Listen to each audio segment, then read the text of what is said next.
Hello, I'm Henry. I'm the resident wood artist here at Pocosin Arts. Today we're going to talk about the kinds of wood that we can and cannot cut in this wood shop. So, it should go without saying that your hardwoods, plenty acceptable. It's what these tools are made for. They're designed to cut hardwoods. You'll never have an issue unless you're cutting something extremely dense like ebony or rosewood, in which case, you probably already know what you're dealing with. In terms of sheet goods, here's some examples of some MDF and some plywood. These are also acceptable. Plywood, it can be cut on these tools just fine. MDF can produce a dust that can be somewhat toxic in your lungs. It's a strong irritant. But luckily we have a good dust collection system here. So for the most part, we don't have to worry about it. We can cut MDF just fine. All right, let's talk about our pressure treated wood and our reclaimed wood. So these are the woods that we do not use in the wood shop. This right here is a reclaimed piece. The biggest identifier is it's got all these nail holes in it. Now, the reason that this is bad is because sometimes these little holes here actually have a nail or a screw still embedded in them. In fact, you can actually see that here, and we have a screw in here.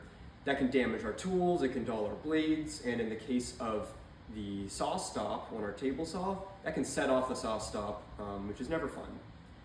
So we're gonna avoid reclaimed woods as much as possible in the power tool room. If you wanna use hand tools on this, that's perfectly fine. But when it comes to power tools in this room, we are not gonna be using reclaimed wood. Now on the other side is our pressure treated wood.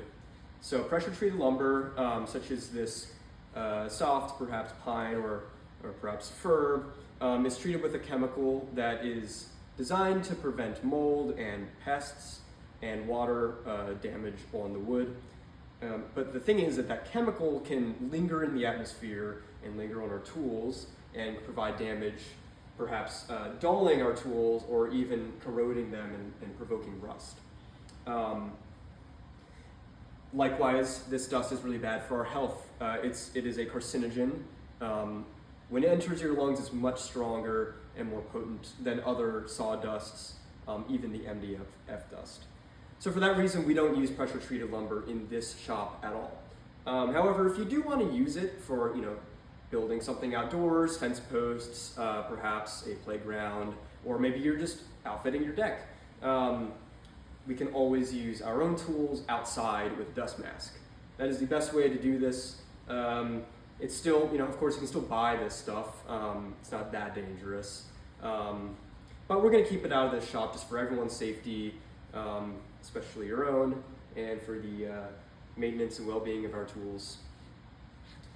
Anyway, thank you for joining us on this edition of Pocosin Practices, and we'll see you in the next one.